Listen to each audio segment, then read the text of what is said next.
Well, it's my pleasure to welcome the Consul General of France from San Francisco, Romain Serman, today. He was appointed Consul General just last summer by President Nicolas Sarkozy, and before that, he worked with President Sarkozy and was in charge of the African relations, and he advised the president in the Élysée on African issues, and was involved in some pretty dicey issues, and maybe he'll talk a little about that during his talk today. He also worked at the United Nations and was in charge of African issues there too. And before that, he worked, before being in the UN, he worked in the North Africa and Middle East Department from 2000 to 2003. He's the youngest Consul General in the diplomatic corps. And he is a graduate of the École Nationale d'Administration, the ENA. It's been my pleasure to meet him over the last few days, and his associates, his wife, Laura, Jacques Denoré, his press secretary, and Yvon Berthoud, who I met last summer and has worked with me on a couple of different initiatives. And it's my pleasure now to welcome the Consul General Romain Serman.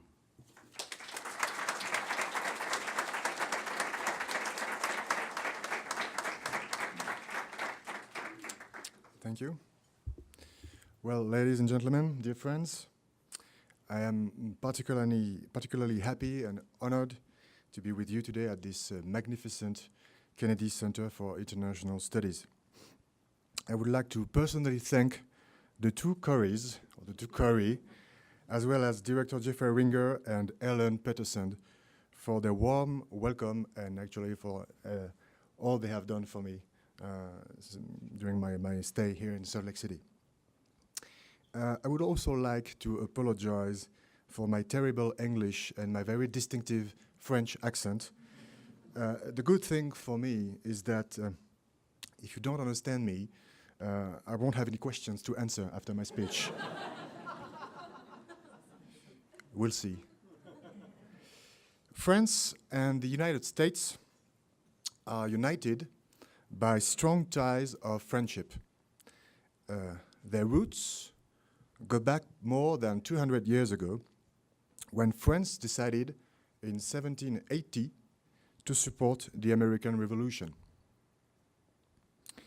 The victory of Yorktown was the victory for American liberty, a victory that led, less than a decade later, to the French Revolution, our own battle for liberty.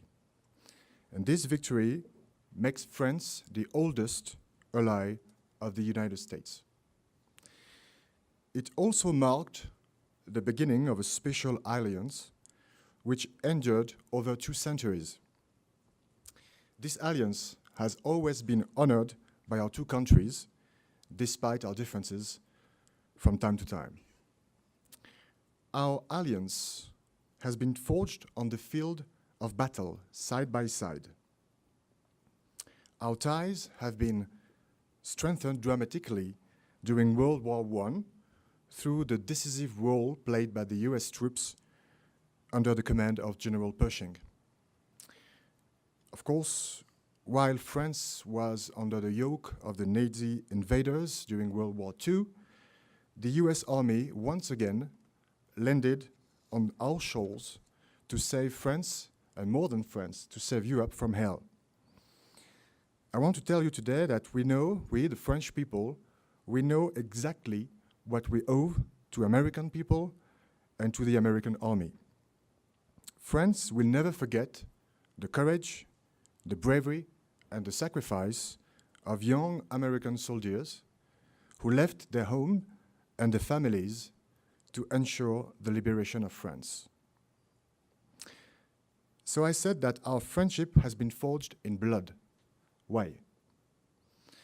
I think because our two nations share common values: liberty, tolerance, and democracy.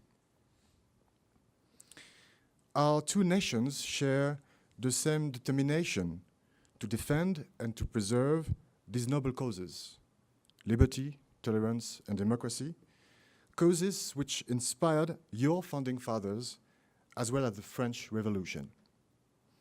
France, like the United States, believes that it has a special role in the world. The view that France has a mission in the world endures today. There's, of course, the same vision here in the United States of your role as a leading nation. At the heart of our French national identity and at the heart of your American national identity, there is a permanent search for values that might be shared by others. So in 2007, as you are all aware, the people of France elected a new president, President Nicolas Sarkozy. His election came at a very critical point in the relations between France and the United States. As you know, since 2003, our alliance, I mentioned, had endured several years of ups and downs, which have often been quite emotional on both sides. But today, President Sarkozy points out that France and America have similar ambitions. Our values and our principles are sound. We can work, and we have to work together to spread them. So, as the President Sarkozy always say, we are not afraid to be called pro-American. We are not afraid to underline that we firmly belong to the Western world, in French, l'Occident. Because we have no doubt, and there's no doubt, our nation won't be respected if it doesn't declare clearly the values it believes in. President Sarkozy also reminds that being allied to the United States does not mean being aligned with the United States. France will always feel free to express its agreements as well as its disagreements. We'll always tell the American people what we frankly think, precisely because we are friends to the American people, precisely because we embrace the fact that France is a true friend and a genuine ally of the United States. This said, the environment of trust and friendship that prevails between France and the United States make it possible to establish a productive dialogue on regional crises as well as on global issues. On all these issues, we share the same views, we share the same principles, and we consider our cooperation between our two countries as a priority. First, on Afghanistan. In the wake of the 9/11 attacks, France was one of the first countries to rally around the United States and to deploy to Afghanistan in the fight against terrorism. As one of the major contributors to the NATO force in Afghanistan, there are presently some 4,000 French troops fighting alongside American soldiers to defeat Taliban and Al-Qaeda elements and to train the new Afghan army. We, America and France, both consider the stabilization of Afghanistan to be a crucial issue. We share the same views about the perspective of a new policy that would help Afghanistan to get back on its feet. We share the same goals in fighting terrorism in Afghanistan and in training the security forces. So I was talking about Afghanistan. Second, the fight against terrorism. Both our countries are leaders in the fight against Al-Qaeda, not only in Afghanistan, but in Africa too. France is fully committed to fight against Al-Qaeda elements from Mauritania to Somalia and to Yemen as well. French and American police and intelligence services have always cooperated closely to find and to dismantle any terrorist cell throughout the world. The fight against terrorism is a national priority for us. Third, on Iran. Our position is clear. There must not be any Iranian bomb ever. There are no other options than continuing to pressure Iran to end its nuclear program. Whether Iran changes its policy or Iran has to face further international sanctions, France and the United States are both concerned about the Iranian threat, about Tehran's regional policy, about the human rights situation in this country. We both expect Iran to respond to these concerns in order to be able to create conditions for expanding and deepening ties with us. 4, on NATO. President Sarkozy made a very important move by deciding the reintegration of France into the military command of NATO. I want to remind you that this decision was welcomed by President Obama as, I quote, a move that will allow the United States and its transatlantic partners to work together more effectively to confront shared security challenges. So as a first result of the reintegration of France into the military command of NATO, a French general became the first non-US commander of the Allied Command Transformation, ACT, for those who know NATO, a duty he took up in September 2009. His command, the command of this French general, constitutes a major symbol of the renewed transatlantic balance and is a vital part of France's reintegration into NATO's military structure. We share the same views that France's full participation in the NATO military command structure will further contribute to a stronger alliance and to a stronger Europe.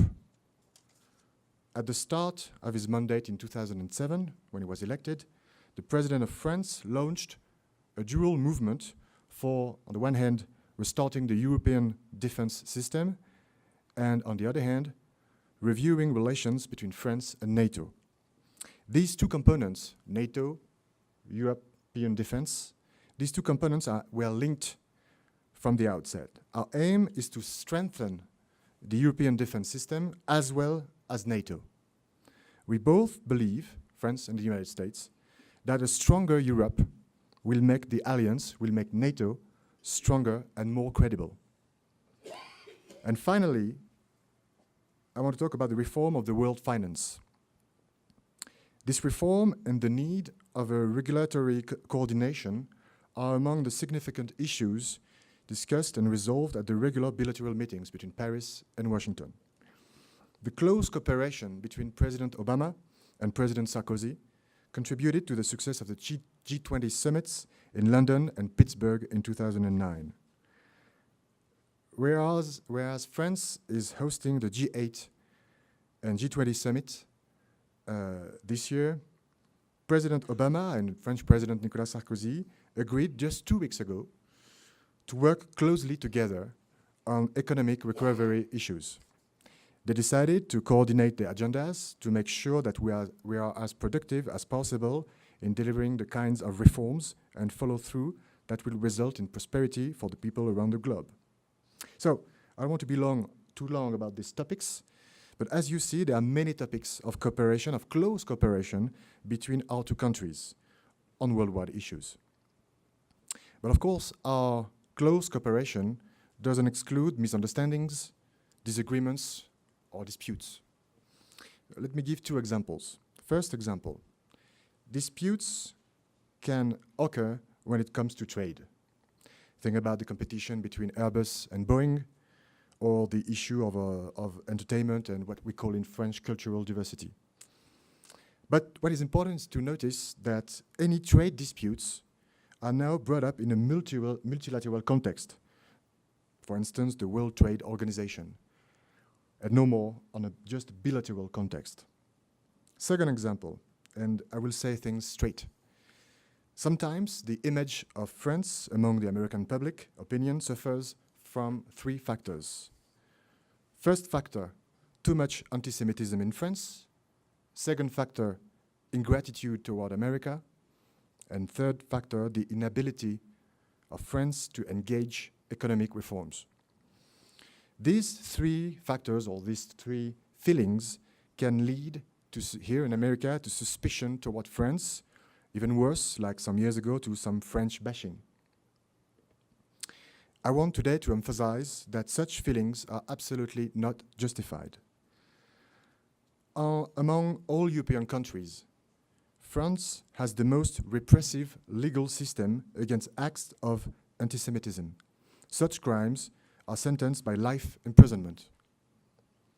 There will never be any ingratitude toward America. As I said, we will always tell the truth to our true friend, and but we'll never forget what America has done for us to preserve our liberty and our democracy. And France, that's the last point, France is now engaged on the path of reforms. Reform of the universities, reform of the administration, reform of the pension system, maybe you heard about it some month ago, or reform of the job market. So honestly, the list is too long to be detailed, but now France is on the path of reforms. Today, I don't know if you know that, but today America has a pretty strong image in the French public opinion. 75, that's the last poll, 75% of French people have a positive image of the United States. And here in the United States, 62% of Americans see France positively. They were just 23% in 2003. So I think that these figures show that our alliance is based on strong public support.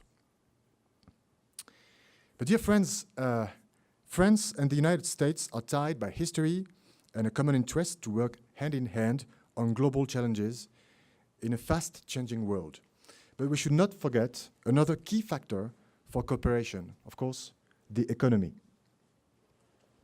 First, France is a part of the European Union and actually is one of its prominent members.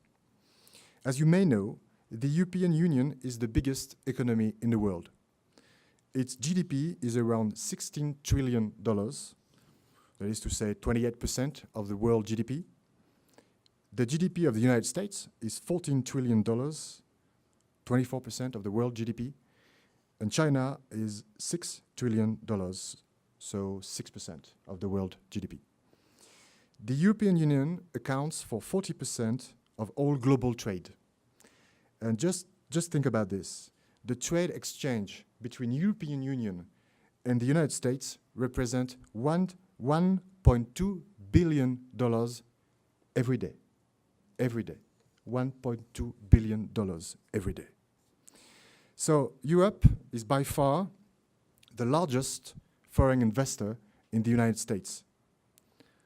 One example, there is more European investment in California alone than there is American investment in China. Nobody knows these figures.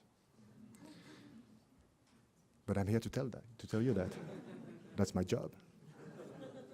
In return, of course, the US, the United States, is the biggest investor in Europe for sure. Now, let's go to the US and French economic relations.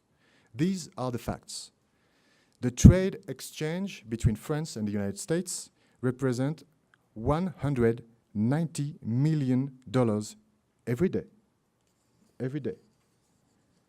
France is the 7th largest foreign investor in the US. More than 2,800 French companies operate here in the United States. These French companies here in the United States have created something like 600,000 jobs. And their total turnover is about $170 billion. The United States is the first foreign investor in France. American companies employ more than 650,000 people in France. Beyond economic cooperation, our cultural and educational exchanges are also quite impressive. More than 17,000 young American people study in France each year, and there are 7,000 French people studying here in the United States. But enough with figures. I see the timing. So my point is this. The European Union is a primary partner of America, and the United States is a primary partner of France in all fields: economy, culture, education, and research. So my dear friends, I've been too long, I know it. I just would like to conclude with this last note. Just last year, more than 3.5 million American tourists came to France to visit my country. This is yet further evidence of our close and special relationship. I want you to know that we admire America and we love American people. We also love Utah. And I personally hope that you will join soon, very soon, the millions of Americans who visit France every year. We will welcome you with open arms, and if need be, I can give you very good addresses. Thank you very much, and now I will be very happy to answer your questions if you have some.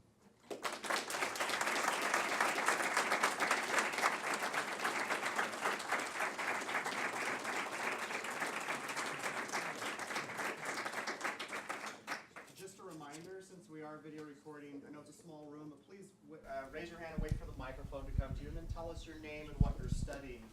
I failed to ask in the beginning, it might be helpful for the conference to know, how many of you speak French, by show of hands? How many of you have been to France, by a show of hands? Okay. This means that maybe I should have spoken French. Questions, please.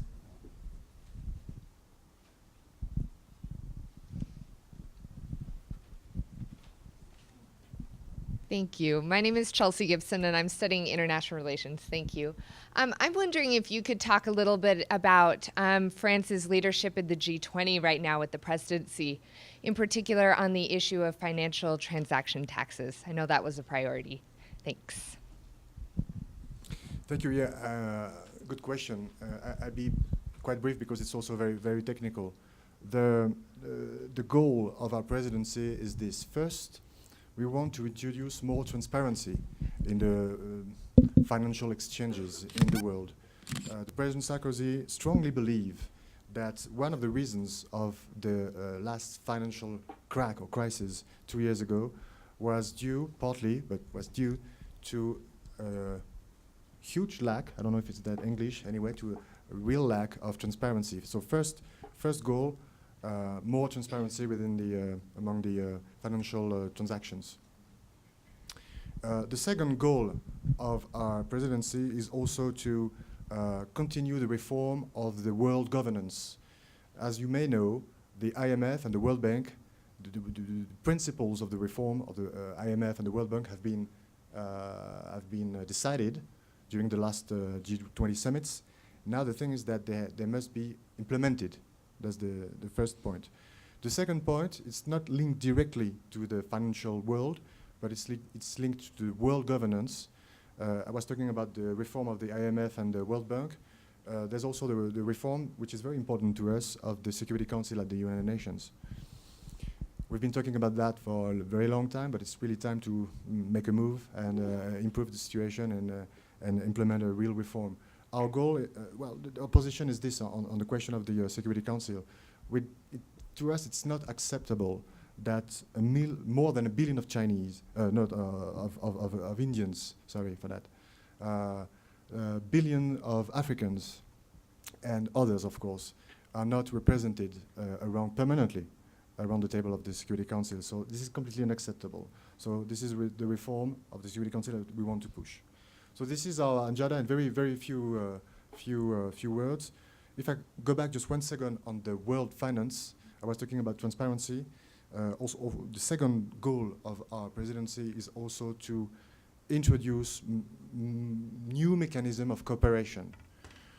During the last G20 at Seoul in South Korea, the issue of the exchange rates were on the table. Well, this issue will still be on the table, but as the president said, it's very large and important issue.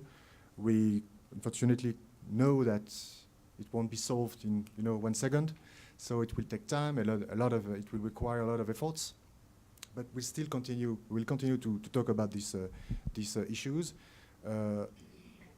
We believe that the next step will be to build or try to build cooperation mechanism, which means to try to have a mechanism that allows countries and the most important monetary zones at least to speak and to exchange on this issue, including the exchange rates, and trying slowly, step by step, to have more coordinated monetary policies. Then we will see what will happen if we can go even further. But it's if we achieve to have Europe, China, and the US to get them on the table and talk about these kind of issues and talk about what kind of mechanism we could invent to have closer cooperation. I think it would be quite good for our presidency. I don't know if I was clear.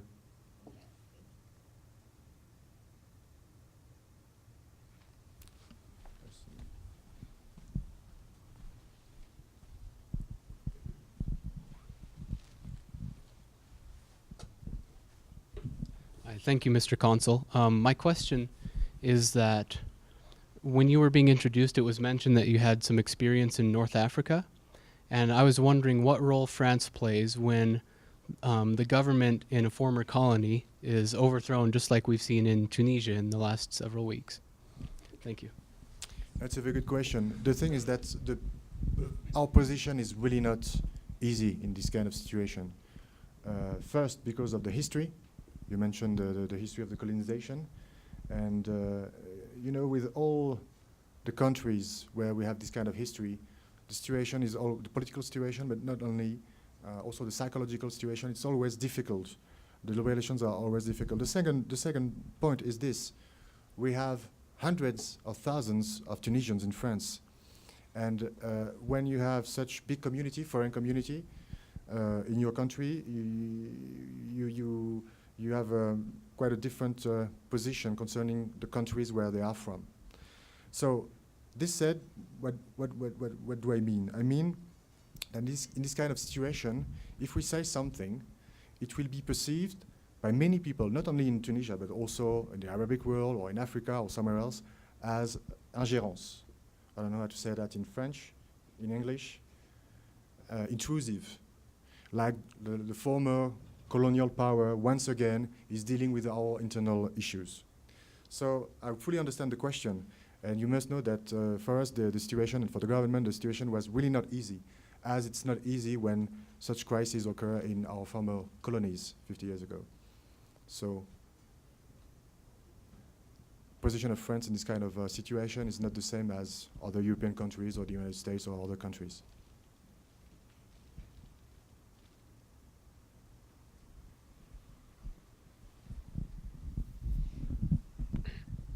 Hi, my name is Addison Jenkins. I'm a civil engineering student. I lived in Madagascar in 2008 and from 2008 to 2010. I was wondering if you can explain why Nicolas Sarkozy publicly denounced the undemocratic takeover of power by Anji Rajoelina, but at the same time, following his installation as president of the HAT, France renewed diplomatic relations with Madagascar and instilled an ambassador following this undemocratic takeover of power. You know everything, actually. Whoa. No, it's a good question.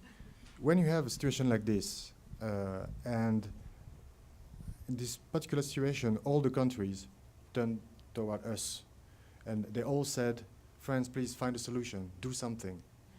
As I said earlier, we are always in a very difficult position. If we do something, there will always be some critics. Once again, France is coming back and doing some stuff behind the scenes. And so. On the other hand, if we don't do anything, the situation can go, as was the case in Madagascar, it can go quite wrong with dead people in the streets. So, what was the goal of the diplomatic action? There were two points. First, we wanted to organize elections as quick as possible, but true elections, transparent and democratic elections. The second pillar of our action was not to act alone. As I said, France alone, it's not possible, especially in Africa. So we wanted to build a coalition with our partners, United States and European partners, but mostly with African countries.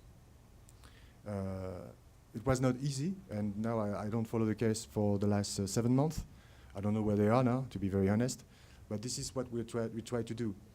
First, talk and have a very close cooperation with all African countries. First of all, the African Union itself, the regional organization, but also other countries. And then, with these African countries and partners, try to get some elections. That's why you had what you said, the installation of transitional authority, etc. The problems become when this transitional authority, I'm not talking especially about Madagascar, but the problem comes when they don't want elections at the end.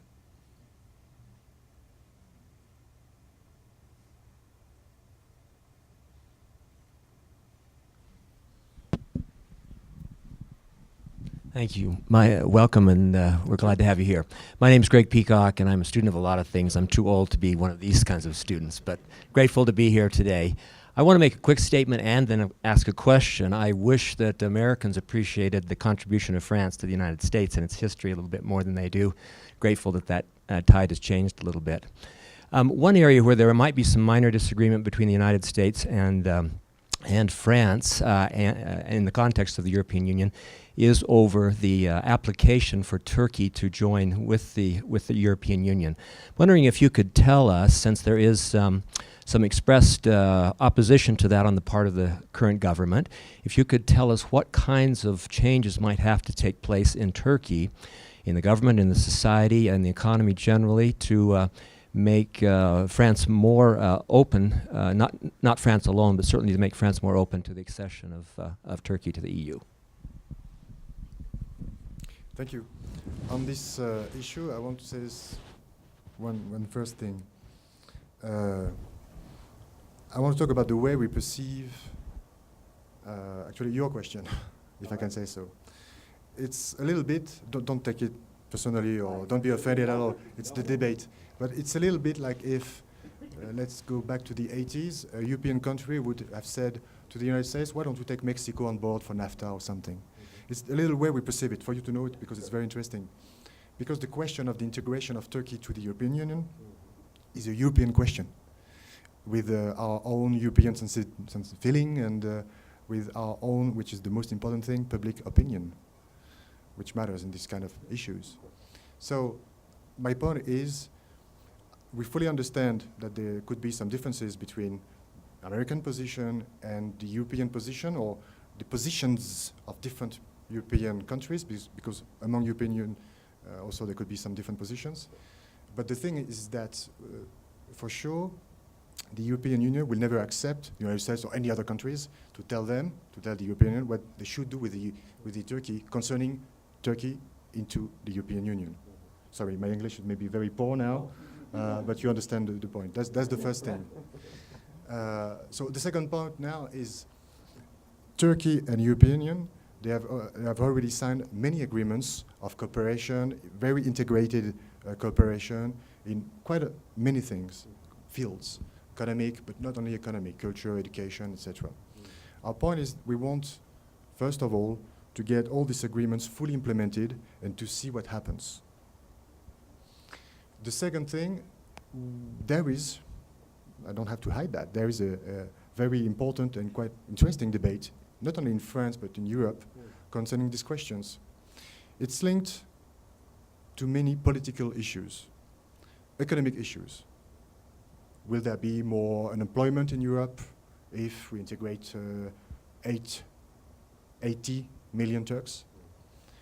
Religion? Education? Also the question of the frontier of the European Union. If we integrate Turkey into the European Union, Europe will have a border with Syria. Are we still in Europe? I just give you some elements, but the key elements of the debate in France, but also in Europe. And these are for us very, very important issues. We don't decide like this to integrate or not Turkey into the European Union. Now, the answer to these questions is no.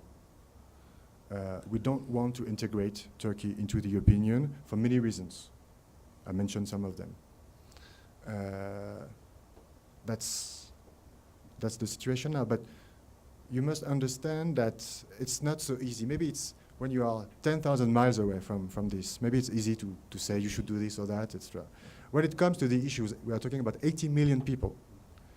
with many issues, social, religious, economic, diplomatic. Look at, for instance, the position of Turkey in the region, etc. You must be very careful. You must be very careful. And this is what we are, very careful.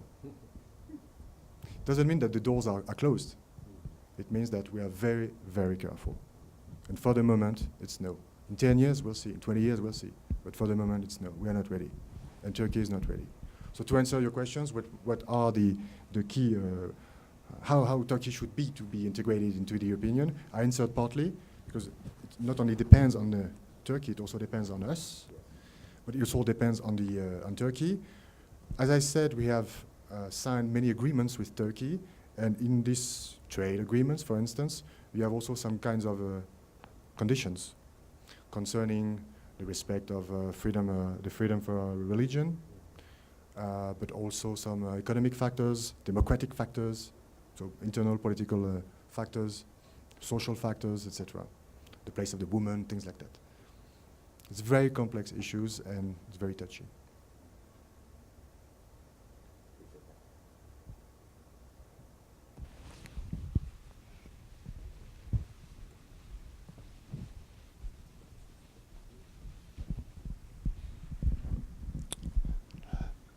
Sir, this morning you talked to the Provo High School students and you said that you like to write and you mentioned WikiLeaks. I would like to know the French take on the WikiLeaks leaks. Very good question. We condemn fully and strongly what WikiLeaks have done. Why? Of course, we are absolutely for the freedom of the press, for transparency. Actually, democracies are based on transparency. But this is not the problem. The problem is this. The state, any government must benefit from a little secrecy. You need a little secrecy in any actions, well, not in any action, sorry, because I don't want to make any mistake now in English. The existence of any government is based partly on secrecy. And this is absolutely true in diplomacy. If you believe, or if you think that in diplomacy, for instance, which is one of the pillars of any government, of the state, you have internal affairs like the police, order, security, military affairs, and diplomacy. In French, we call that le domaine régalien. So if in diplomacy you think that everything should be transparent, forget democracy, there will be no diplomacy anymore. If you don't have a part of secrecy in the state affairs, there is no state anymore. Example, in a hostage situation, if we should release publicly all actions, all contacts, all talks with some people or whatever, you will never see your hostage again. On Iran, if everything is transparent on Iran, Iran will have the bomb for sure. If it's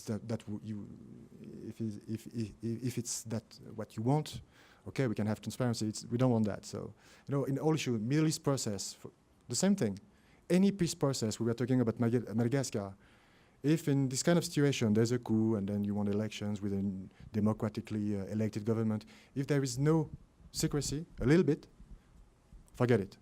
Nothing will happen. And in diplomacy, if I know that my partner, everything he will tell me will be released publicly, and if I know that what I will tell him will be released publicly, I keep silent, for sure. So secrecy is essential to the state. The issue for democracies is how much secrecy. That's the point. Where do you place the cursor? Oh, sorry, I don't know if it's English. Very good, thank you very much.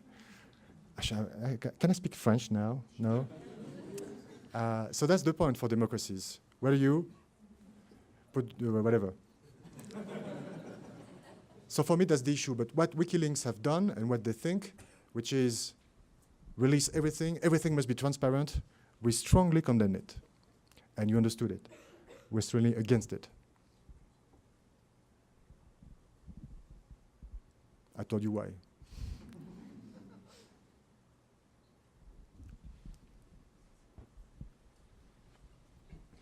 Now that you've lived in California for a few months and you've no doubt seen our immigration issues here in the United States, could you comment on the differences that you see between immigration issues here versus immigration issues that you see throughout Europe? Well, honestly, I will not comment on political issues here in America, but you're right, because there could be some. We could have kind of same issues. Geographically, I just look at the map here, and I'm talking about France and Europe, because I will not comment American issues. But if you look at the map, you see, and President Sarkozy very often says that the difference between Europe and Africa, 19 kilometers, 10 miles, Gibraltar. So in Europe, we're also facing what could be a potential bomb, demographic bomb, which is Africa. There will be more than 1 billion in 10 years. So what does it mean? It means that first, there are already hundreds of thousands of immigrants from Africa, not only from Africa, but mostly from Africa, North Africa and Black Africa. They've been in France for decades now. And of course, the problems occur when the economic situation or becomes a little less good as it was just after the war and for the 30 years following the war. So this means that since the 70s, we've been facing issues, problems, not huge issues, but issues, real issues concerning immigration. So since the middle 70s, with up and down, but since the middle of 70s, it's directly linked to the economic situation. When you have a lot of unemployment in any country, actually, you always have people or parties which will say this is their fault, they should go back to their home so that we can have jobs. This is what happened in France, actually. The second thing that comes when you look at the map is that to solve the problem, there are two things to do. First, solve the problem in your country, which means take all the decisions you can to get jobs to everyone, or you can also regulate the number of people who enter the country. This is what we've been doing in France for many years now. The doors are not completely opened. For the last 3 years, we've been implementing a new policy which is based on the choice of people, of immigrants that enter France. It's also a policy based on this. We have, and this is my second point actually, we have signed some agreements with African countries. It's based on bilateral cooperation. What does it mean? I think we have signed now 9 agreements, I think with 9 African countries. The students or the young people of these countries are allowed to go to France for 2 years, for instance, to study, to do some research, or to get some jobs, just for 2 years. And the deal is this. After 2 years, usually it's 2 years, after 2 years, they will go back to their country to serve their country. Example, the doctors. I have this example in mind, for instance. We have an agreement with Togo, for instance. In Togo, there is a lack of doctors. So we have opened our doors to young Togolese students. They go to France to emigrate, but for a limited period of time. They go to medical schools.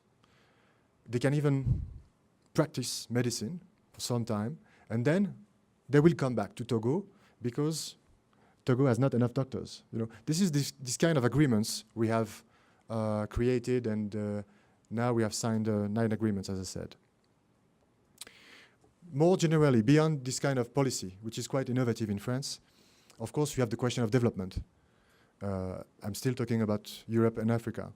If we don't manage to ensure economic development of Africa, for sure, there will be millions or millions of Africans that will come, and some of them will die, actually.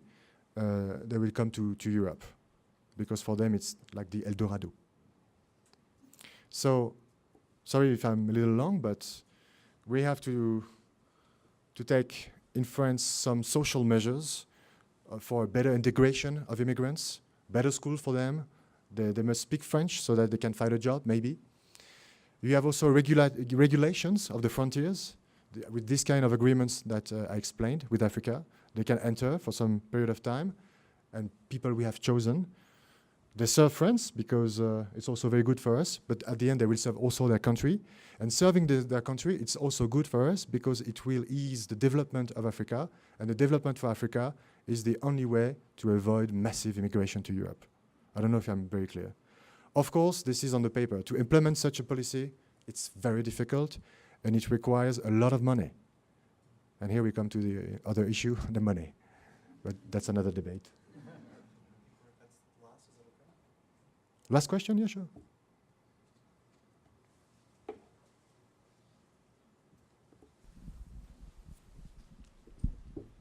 Thank you. Regarding a little bit this issue, often I'm French and I talk with Americans that ask me the question. France is facing a lot of immigration from people that have for their religion Islam. Aren't you worried that Islam is going to take over France pretty much and destroy those foundations of Christianity that were there before? What would you answer to that type of question? We are not afraid of that. It's true that Islam is the second religion in France. And it's true that we have on our soil, on our territory, one of the biggest Muslim communities in Europe, maybe with England, I think. But the thing is that this community, the Muslim community, they have to abide by the French laws. There are French laws, a lot of laws actually.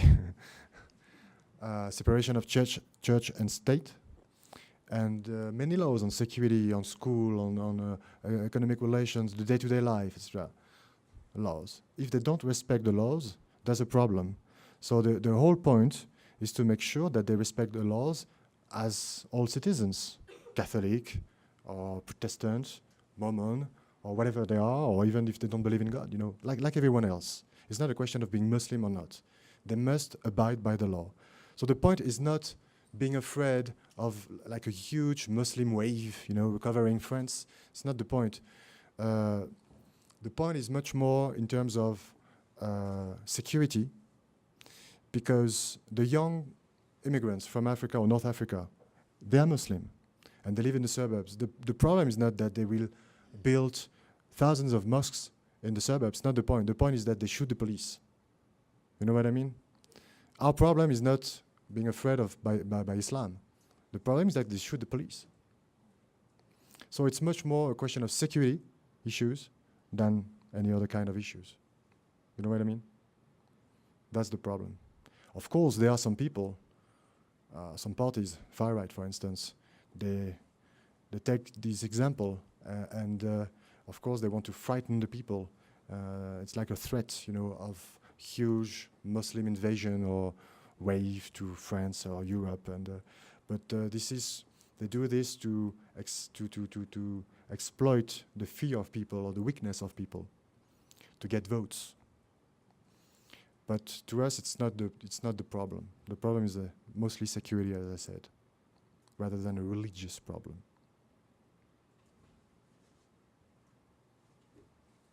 Thank you.